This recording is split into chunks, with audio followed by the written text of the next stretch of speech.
بەڕێزان دووبارە سڵاو کاگە ڕاستپێشنەوە بڕێگە پرسیاری ئەوم کرد کە لە کوردستانە هەژاری بووەتە هۆی ئەوەی کە بڵین بەرەو سیستمێکی سوڵتانی ئەڕۆینیان دەوڵەمەندێکی بێدەنگ بووەتە هۆی ئەوەی کە بەرەو سیستمی سوڵتانی بڕێن.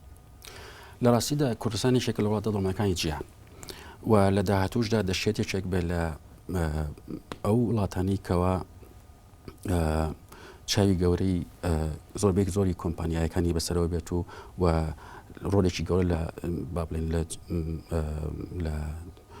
جیۆپۆلەتیکی ئەم ناوچەیەدا ببینێ. بۆیە من هەستەکەم لە قۆناغی ئێستاچێماندا ینی کۆمەلگای ئێمە کۆمەلگایەکە دابەش بووە بەسەر تەقسیماتی زۆر گەورەی تیا دروست بووە. ینی من خەڵقانێکە بینم کە ناتوانن ماڵ و ماڵی خۆیان بەخێو بکەن، ناچارن 2 ئیش بکەن 3 ئیش بکەن. ئەگەر ماڵێک 2-3 کەسی تێدا نەبێت زۆر زەحمەتە بتوانێت بژێوی ژیانی خۆی و کەرامەتی ئینسانی ئەو خێزانەوە پارێزێت. بەڵام لە هەمان کاتیشدا بەرامبەر بەوە ئێمە دنیایەکە بینین کە لە ڕاستیدا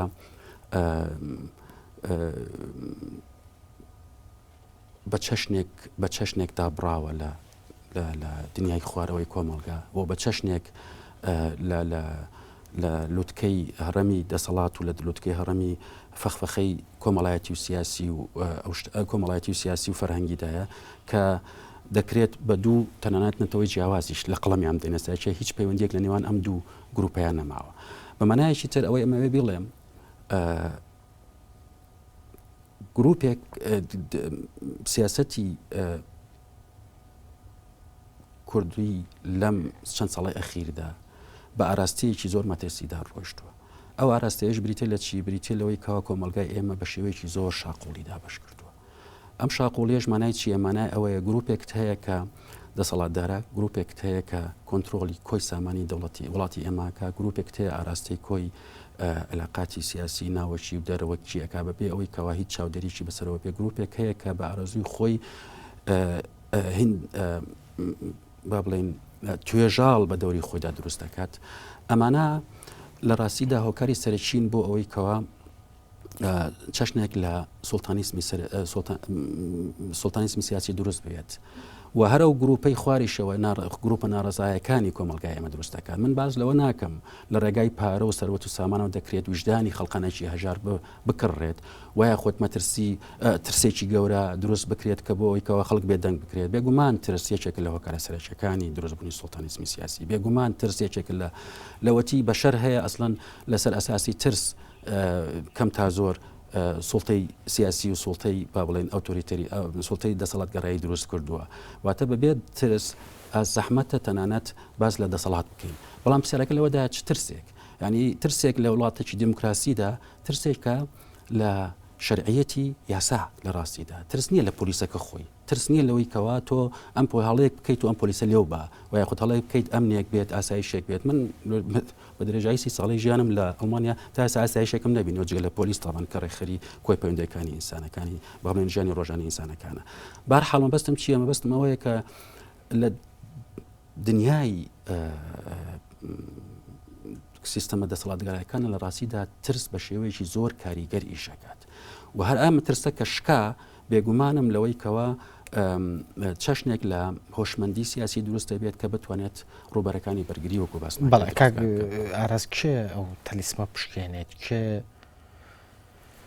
ئەو ترسە پشکێنێ بەرگری بکە بە بڕۆی مەریوانی و ریاقانە ئەو تەحەدایە ئەکەوێتە سەرشانی هاوڵاتی کە ئەو لە پێش هەڵبژاردنەکان لە چاپێکوتنێکی نارتی ئاماژەی بۆ داکە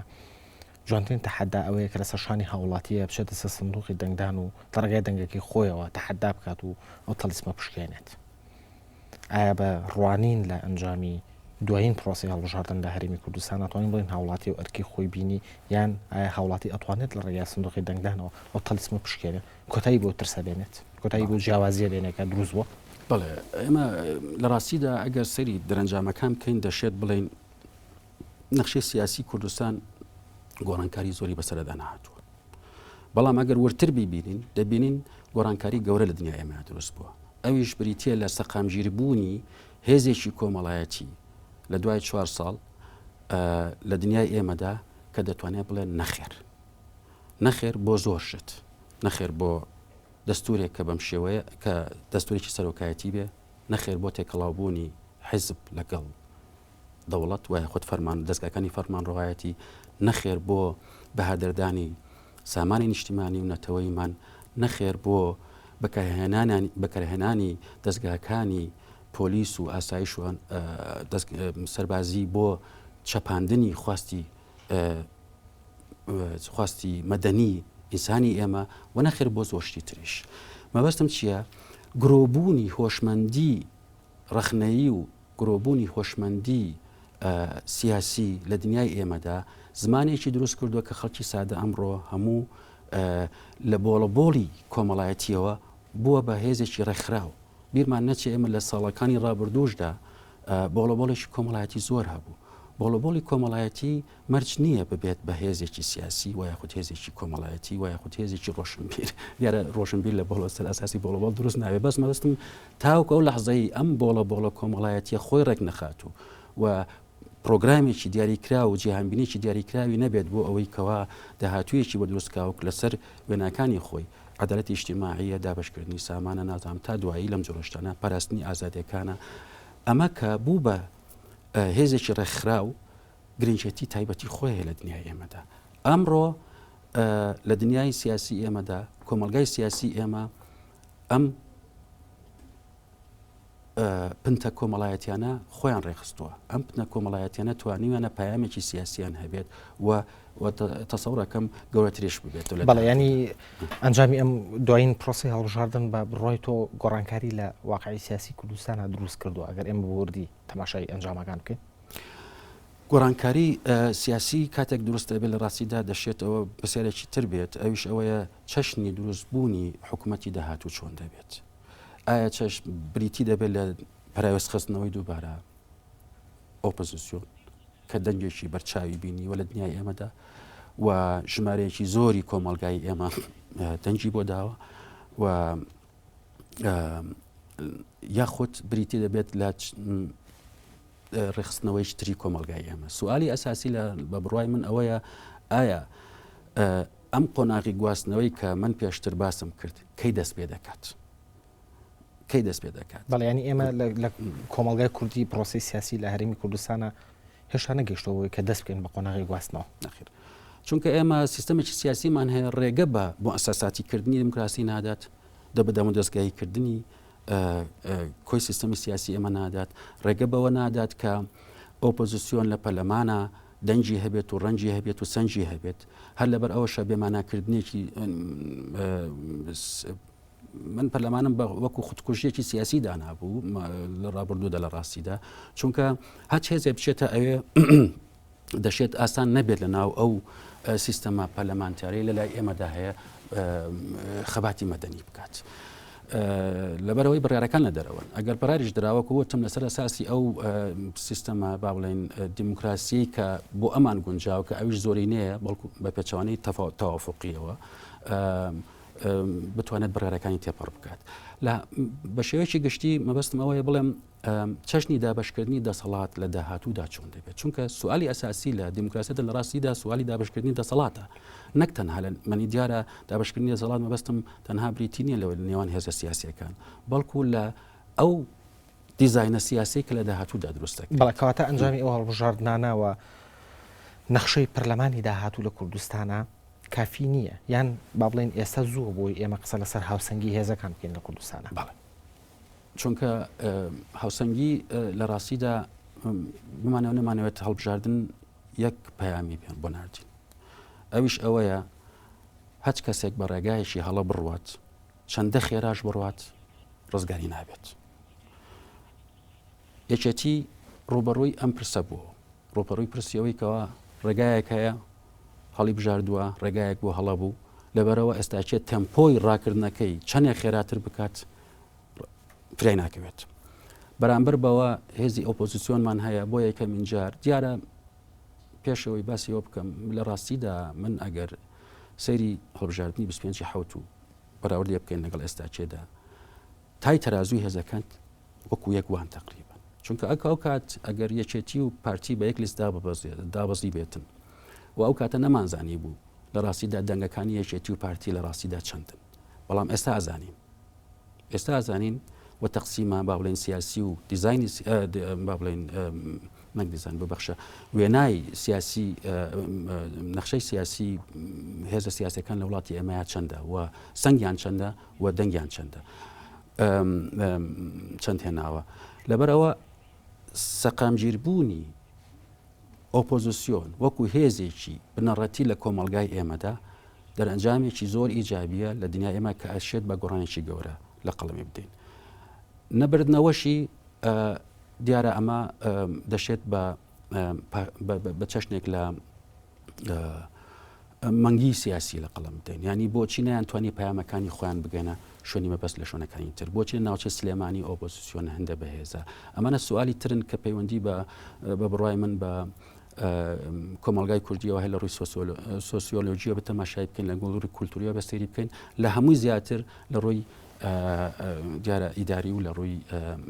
دەوری لۆکالی حیزبەکانەوە تەماشا بەڵێ کاگەڕاز ئایا ئەو ئەنجامی هەڵبژاردنانە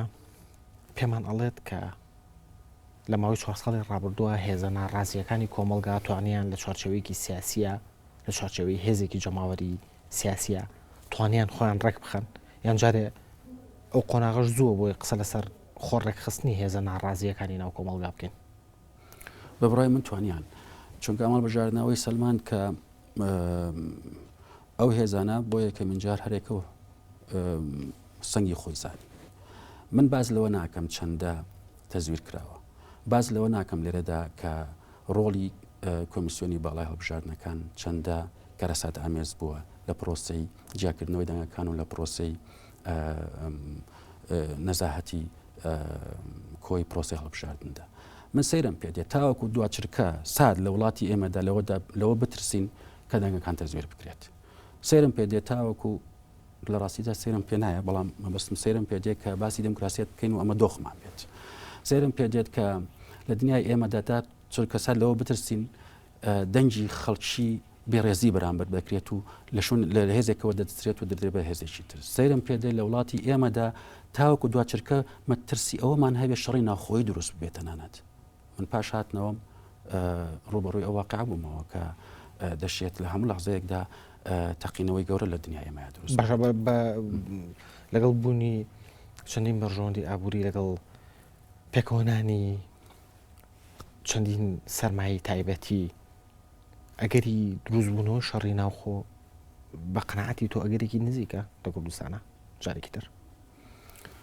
لە ڕاستیدا دروستبوونەوەی شەڕی ناخۆ ئومێدەوارم دوور بێت چونکە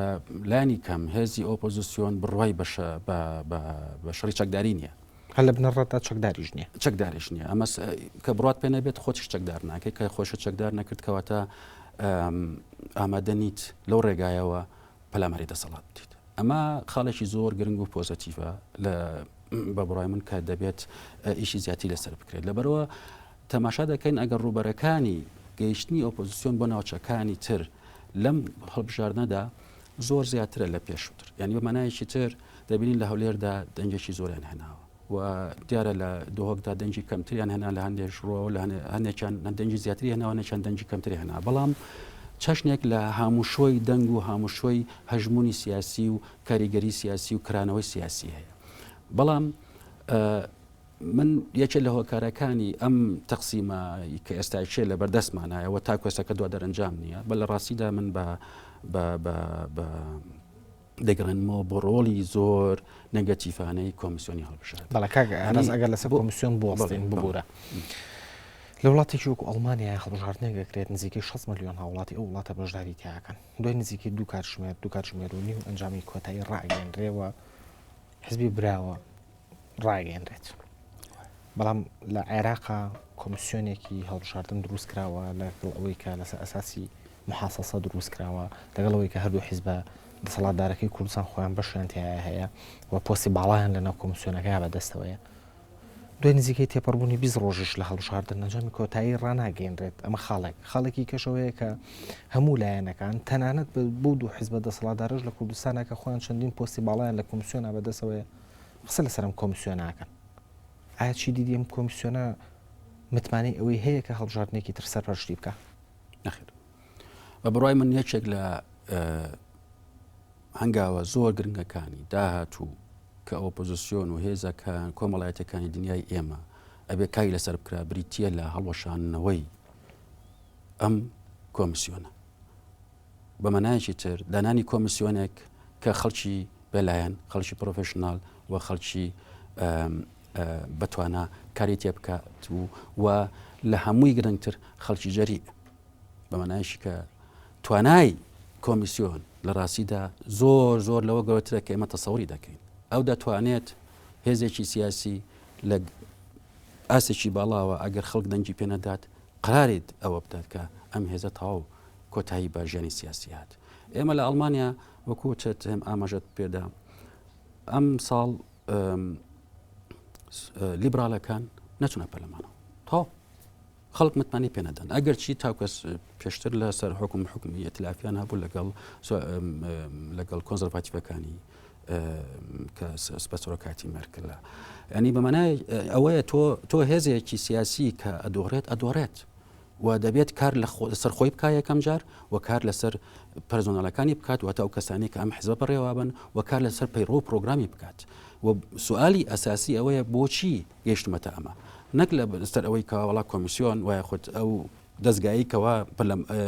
هەڵبژاردن بەڕێوە ئابات خیانەتی لێ کردوم وایە خۆت دەنگەکانم ڕۆشت وایە خۆتنە لە دنیای ئێمەدا کولەن پێچەوانەوەیە ئێمە بەپرسیەوە بکەین ئایا کۆمیسیۆن چەندە نەزیهە وایە خۆت حیزبەکان چەندە خەیاڵات و فەنتازیای کرایمیان نییە وایە خۆت تاوانیان نییە ینی چەشنی تەزویرکردن تاوانە بمانەوەنەمانە تاوانێکی سیاسیە تاوانێکە بە حەقی ئازادی ئینسانەکانمان کە ئازادی هەڵبژاردنە و ئازادی هەڵبژاردنەوە و لە هەمان کاتیشان نهێنی هەڵبژاردنە کەواتە ئەو حیزبانی کە لەم هەڵبژاردنەیە ڕۆ لە داکشانێکی زۆر بوون باشتر وایە کە ئەو گۆڕانکاریانە یان ئاڕاستەکردنی ئۆتۆمەتانە لە خۆیانەوە دەست پێ بکەن نەک لە کۆمیسیۆن هەڵبژاردنەوە بە قەناعەتی تۆ ئەوانەی کە زۆر دۆڕاون بڵێ بێگومان ینی پرسیارەکە لە چیە دیارە دوو فاقەیە ینی منەوە وچەم کۆمیسیۆن بە کێشەیەکی گەورە دەبینم ئەمان سوالێکە لە شوێنی خۆی دای بەڵام ئەوەی کەوا زاچەیەک دۆڕاوە ئەبێت بێگومان پرسیار لە کۆمیسیۆن نکات بۆچی دۆڕاوم بەڵکو پرسیار لە خۆی بکات بۆچی دۆڕاوم پرسیار لەوە بکات بۆچی هێزێکی کۆمەڵایەتی سیاسی گەورە ئێستاشیە بۆ بە قەزمێکی سیاسی بچووک بۆچی دەسەڵاتێکی معنەوی گەورە لە دنیای ئێمەدا ئێستاشیە بووە بە هێزێک کە هیچ کاریزمایەکی سیاسی تێدا نییە و جومگەکانی وەکو لەشێکی لێ هاتووە هەرێکە و بلایەکە هەر هێزێک و هەر کوتلەیەک تایدا بلایەکە ڕای دەکێش بەڵێ ئەم هەڵبژاردنە ئەگەر بڕوانین لە واقعی ئەنجامەکان چه هێزێک ئەتوانین بە دوا ڕاودا بنین یان وا دابنین کە پاشەخشی قورسی کردووە بێگومان یەکێتی نیشتمانی کوردستان بەڵێ هۆکارەکانی پاشەخشەکە بە قەنەعەتی تۆ ئەگەر بە کورتی ئاماژەی پێبێ هۆکاری سەرەکی بریتە لە وەکو پێشتر ئاماژەم پێدا هێزێتی نیشتمانی کوردستان لە ڕاستیدا خۆی کردو بە قەزمێکی سیاسی زۆر بچووک لە چاو پارتی دیموکراتی کوردستان و پارتی دیموکراتی کوردستانی لێکردین بە دێوێک کە کەس نەتوانێت ڕخنەی لێ بگرێت وایە خۆت کەس نەتوانێت زۆر بە ئاسانی بیر لەوە بکات و ڕۆژە ڕۆژان ئەوی هەزش وەکو ئەمی لێبێت کێشەکە لەوەدایە کە یەکێتی نیشتمانی کوردستان کۆی بەشداربوونی لە پرۆسی سیاسیدا لەم ساڵانە ئەخیردا بەشداربوونێکی زۆر مەترسیدار بووە لە دروستکردنی سیستەمێکی سوڵتانی و ڕێگە خۆشکردن بۆ ئەوەی کەوا سیستەمێ دروست ببێت کە زۆر نەتوانرێ بە ئاسانی دوایی بەرگری لێ دژایەتی بکرێت و ڕخنی لێ بشکرێت بەڵام ئەم هەوڵانە لەلایەن خۆیەوە بۆ یان جۆرێک لە پشگیریکردن بۆ پارتی دیموکراتی کوردستان لە دروستکردنی بێگومان لەلایەن خۆشیانەوەی ئەمە بیرمان نەچێت حزبێک ئەگەر خۆی لە جەوهەردا دیموکراسی بێت ممکن نییە ڕێگە بەمە بدات حزبێک ئەگەر لە جەوهەردا پرەنسیبی دیموکراسی ئیش بکات و ئیدعایەوەش بکات سۆسیال دموکرات بێت ممکن نییە خەیاڵی بەلای ئەوە بڕوات ڕۆژە ڕۆژان هێزێک دروست بێت لە دنیای ئێمەدا کە کۆنتترۆلی کۆ جومگەکانی دەسەڵات بکات و سەرۆکە دروست بێت کە پیرۆست بکرێت و تەمەنی سیاسی سەرۆکێک بە ناسایی درێژ بکرێتەوە تەمەنی سیاسی پەرلەمان بە ناسایی ئەنی ئەمانە هەمووی پرۆسی جیاواز بوون لە دنیای ئێمە من باس لە حەفەی شوبات و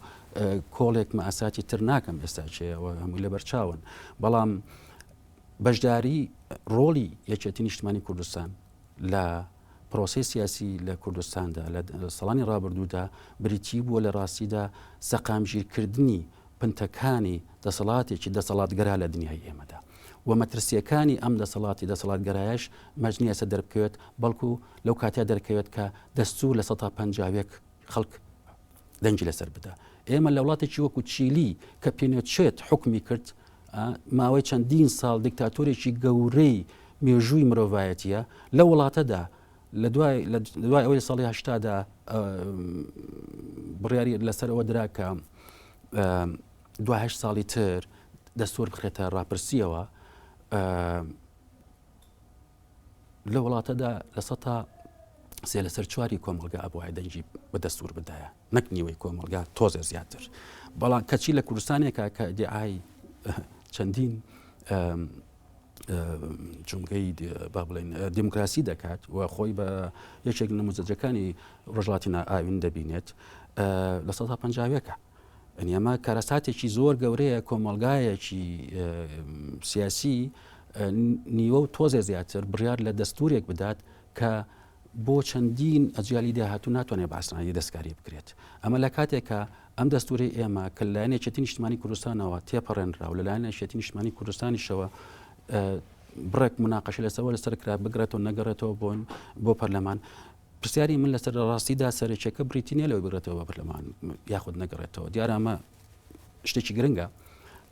پرسیاری سەرەکی من بریتێ لەوەی کەوا ئەبێت زۆشتی کە لە دەستورا بگۆڕین زۆشتی کە لە دەستورا بگۆڕین زۆشت یاسای تر بگۆڕین لە دنیای ئێمەدا یەکێک لە سوالە سەرچەکان بریتێ لە ڕۆلی سەرۆک باشان مەسلەی سیستەمی سیاسی لە کوردستاندا پاشان چەشنی دابەشکردنی دەسەڵات لە ناو پەرلەمان و ئەمانە دەنیت زۆر پرسیارمان هەیە کرێت دوای بێنەوە سەری بەڵام کاگەڕاز بوو بۆ کاتی بەرنامەکەم بۆ کۆتایی ئەڕاتۆکو دو پرسیار ئەم هەڵبژاردنانە چ وانەیەکیان یا بە سەرجەم هێزەکان و لە دەرەنجامی ئەو هەڵبژاردنانەیە بە بڕۆی تۆ سیناریۆکانی پێکهێنانی حکوومەت و نزیکترین سیناریۆ بۆ جێبەجێکردن بۆ پێکهێنانی حکوومەت چ سیناریۆیەکە بێت و ئەو حکوومەتی کە لە داهاتووە لە ئەنجامی هەڵبژاردنانەیە پێکەهێنرێت ئایا توانای گۆڕانکاری هەیە توانای ئەوەی هەیە هەرێمی کوردستان بەرە ئەوە بەرێت بیکاتە وڵاتێکی مؤسساتی پرسیارێکە لە جێ خۆیەتی بێگومان زەحمەتە وەڵامی ئەوە بدرێتەوە ئایا چەندە توانای ئەوە هەیە ببێتە مؤسساتی ئەمە پابەندە بە چەندین هۆکاری جیاوازەوە بە بڕای من سوالی ئەنی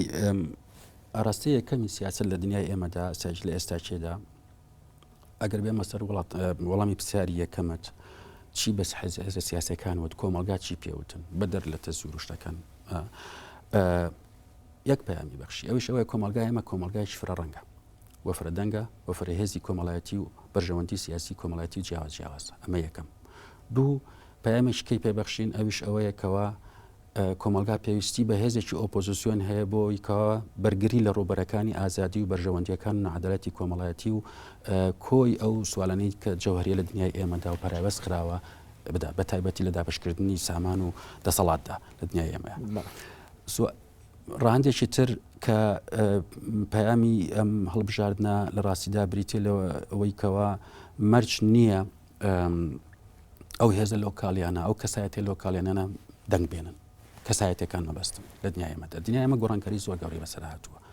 و زۆر بە ئاسانی ناتوانرێت ئەمڕۆ دەنگ کۆ بکرێتەوە بەو شێوەی کەوا جاران لە ئەسەبارەت بە سیناریۆی پێکهێنانی حکوومەت سیناریۆی پێکهێنانی حکوومەت دیارە ئێمە زیاد لە سیناریۆیەکمان هەیە سیناریۆ یەکەمیان بریتێ لەوەی کەوا بە زۆری زۆردارێکی بە بڕای من یەکێتی بوو بە هەژدە و پارتیش سیوەشتە بە هەردووچیان دەتوانن جارێکی کە حکوومەتی زۆری نەپێک بێن ئەمە ئەگەرێکی نزیکە من بە ئەگەرێکی نزیک ئومێدوارم ئەگەرێکی نزیک نەبێت ئومێدوارم چونکە ئەزمموی ڕابردوویان ئەوەی سلمان کە حکوومەتێکی فاشلە حکوومەتێکی سەرکەوتونیە کۆمەلگەلی ڕازی نییە لە بەرامبەر ئەوەشدا هێزێکی بەهێستریان هەیە ئێستاچێک لە ئۆپۆزیسیۆن کە بە ئاسانی ناتوانن ئەوها وەکو ساڵانی ڕابردوو بێدەنگ و بێسەنجی بکەن بەڵام بە بڕۆی تۆ